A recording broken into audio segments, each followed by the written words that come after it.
పిఠాపురం ఈ పేరే ఒక ప్రభంజనంగా మనం చూడొచ్చు.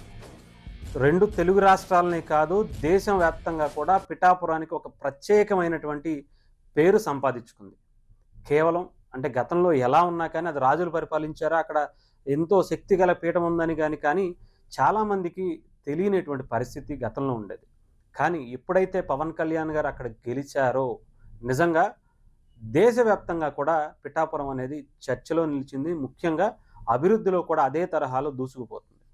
అయితే జనసేన పార్టీ ఒక దశాబ్ద కాలం పోరాటం తర్వాత ప్రతిష్టాత్మకంగా తీసుకున్నటువంటి ఈ ఆవిర్భావ దినోత్సవాన్ని చాలా ఘనంగా, నిజంగా చెప్పాలంటే పిఠాపురం ప్రజలు ఇచ్చినటువంటి ఒక విజయాన్ని దేశ రాష్ట్ర రాజకీయాలను కూడా చరిత్ర అంటే మొత్తం అంతా కూడా మార్చేసినటువంటి పరిస్థితి.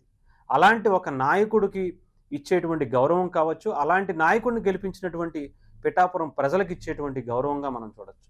ఏదేమైనా కానీ పిఠాపురం ఈరోజు నిజంగా ఇంకా ఒక 6 రోజులు 7 రోజులు మనకి ఆవిర్భావ దినోత్సవానికి టైం ఉంది.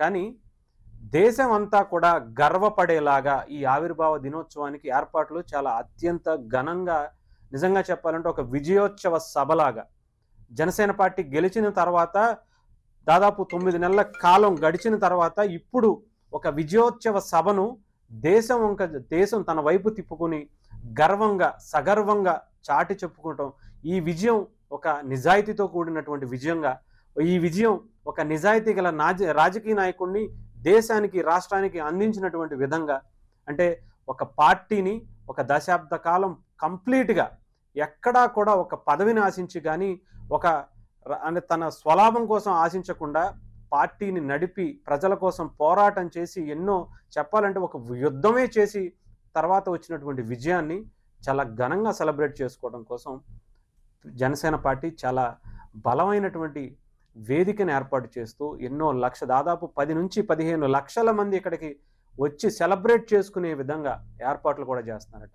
ఒక దశాబ్ద కాలం పాటు జరిగినటువంటి పోరాటానికి సంబంధించినటువంటి గ్యాలరీని ఇందులో కూడా ఏర్పాటు చేసి పవన్ కళ్యాణ్ గారు ఎలాంటి సమస్యల మీద పోరాటం చేశారు, దానికి వచ్చినటువంటి రిజల్ట్ ఏంటి, అంటే పవన్ కళ్యాణ్ గారు ఏదన్నా ఒక సమస్య లేవనెత్తితే వెంటనే దానికి సంబంధించినటువంటి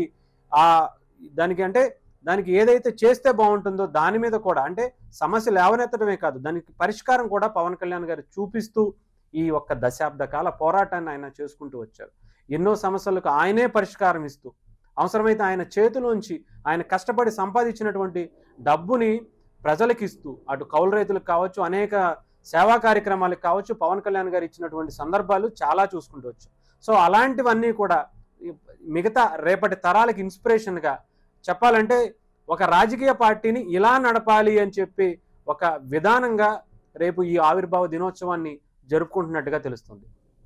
సో జనసేన పార్టీకి ఒక అద్భుతమైనటువంటి ఈ క్షణాలను చాలామంది ఆస్వాదించడానికి దేశంలోనే కాదు ప్రపంచ నలుమూలల నుంచి కూడా తెలుగువారితో పాటు ఇతరితర రాష్ట్రాల్లో ఉన్నటువంటి తమిళనాడు, కర్ణాటక, మహారాష్ట్ర, అటు ఒడిస్సా నుంచి కూడా ఇక్కడికి రాబోతున్నట్టుగా తెలుస్తుంది. అంతేకాక ఇతర దేశాల్లో ఉన్నటువంటి తెలుగువారు కూడా ఇక్కడికి చాలా భారీగా రావడానికి కూడా ఏర్పాట్లు చేసుకుంటున్నారట. ఇప్పటికే ఆ సభ ప్రాంగణం అంతా కూడా ఇంకా వారం రోజులు ఉన్నా కూడా ఇప్పటికే 10 రోజులకు పైగా జరుగుతున్నటువంటి పనులు దీనికి నిదర్శనంగా చూడొచ్చు. అంటే ఎంత ప్రతిష్టాత్మకంగా తీసుకుని వచ్చే వాళ్ళకి ఎటువంటి ఇబ్బంది లేకుండా చాలా జాగ్రత్తలు తీసుకుంటూ అనేక కమిటీలు వేసి ఆ కమిటీల్లో ఉన్నటువంటి ప్రతి ఒక్కరూ కూడా చాలా నిష్టగా నిజాయితీగా ప్రజల కష్టాలను తెలుసుకుని వచ్చినటువంటి వ్యక్తులుగా ఎవరికి ఇబ్బంది కలగకుండా చేసేటువంటి కార్యక్రమాలు చాలా ఎక్కువగా ఉండబోతున్నాయని కూడా తెలుస్తోంది.